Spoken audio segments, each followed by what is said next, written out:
Thank you for joining us today on our very first podcast. I'm so excited to share this with you. This is episode 1, the first step to success. It begins with you. So first, I'd like to start off and tell you a little bit about who I am and what I'm about.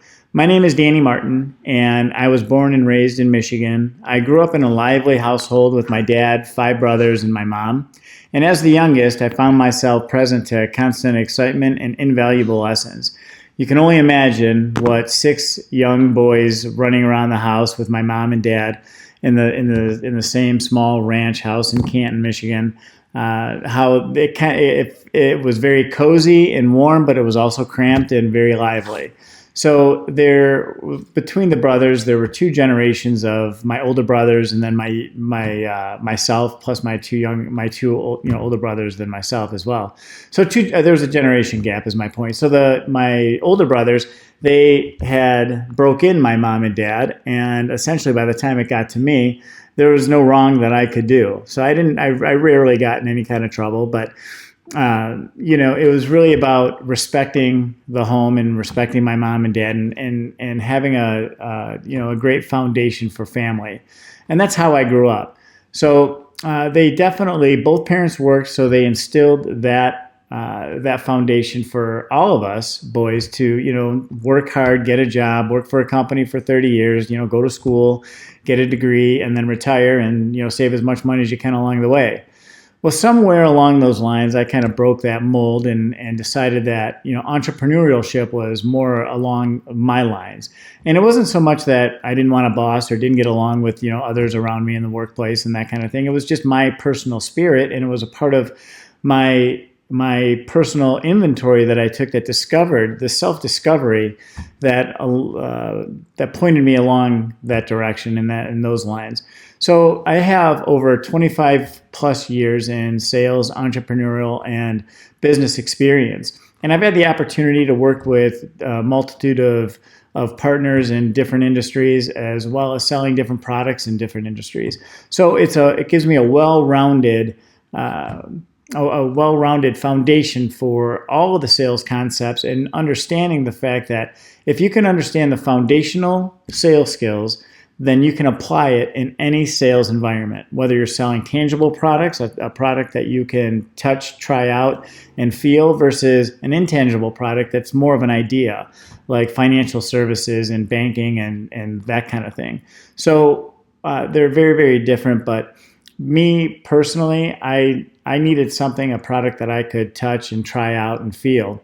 And then we'll get into a little bit more about that, later on. But to understand what it means that it begins with me is about taking personal responsibility for yourself in all aspects of your life, and being able to take a personal inventory, writing it down, brainstorming, and coming up with your strengths and your weaknesses, so that you have a much better understanding of where improvement is necessary, and also create a memory bank, or you can bank all of the positive strengths that you have, the tools that you can use that you consistently already employ as part of your sales strategy now. But understanding what either hasn't worked or needs improvement is far more from an educational and growth perspective. It's much more detailed to look at where we can improve.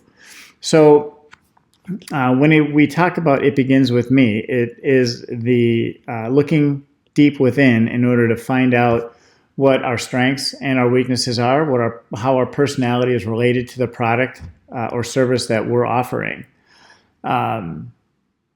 So it really is about a reflection. And I had an epiphany back in the mid-90s when I was working in sales. And I was selling motorcycles and personal watercraft and ATVs and side-by-sides. Side-by-sides weren't even a thing at that time. But in any case, power sports. And I was working with a customer, and it seemed like it was confrontational. I kept on wanting to get my point across. I felt like the client didn't understand what I was trying to convey to them, that this was the best product for what they were trying to accomplish. And at that moment, I felt like it was so argumentative that what could I be doing differently? And then a shift had occurred, a shift in that it wasn't about what I want, which part of me was about my commission, some other things that were more self-serving, but it was about what's in it for them, what's in it for my client, the customer. So they're the one who's making the purchase. It has nothing really to do with me other than me being the facilitator to find them the best product that's going to accommodate all of their needs, or as close to all of their needs as possible, providing them with the best value. And when I made that shift to what's in it for them, really set a new tone for the conversation. So I became more aware of listening, and also I would take notes while they were talking without interrupting them, because I found myself often in that confrontation. It was me interrupting them, not the other way around.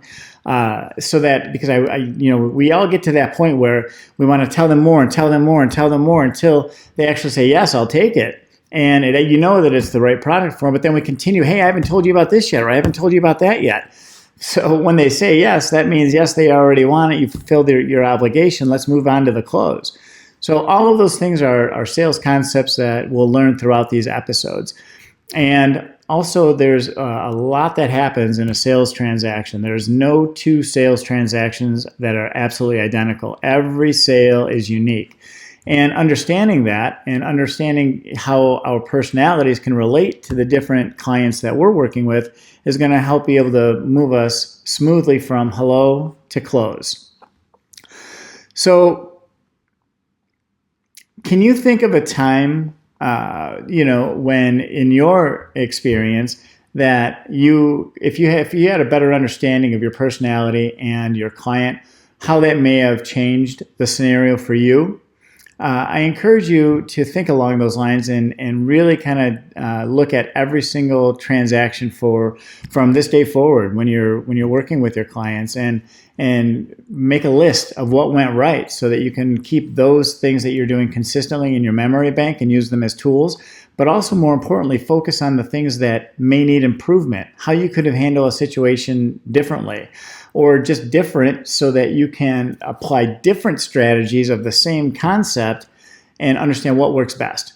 And that's the important thing, is continually trying to improve and grow.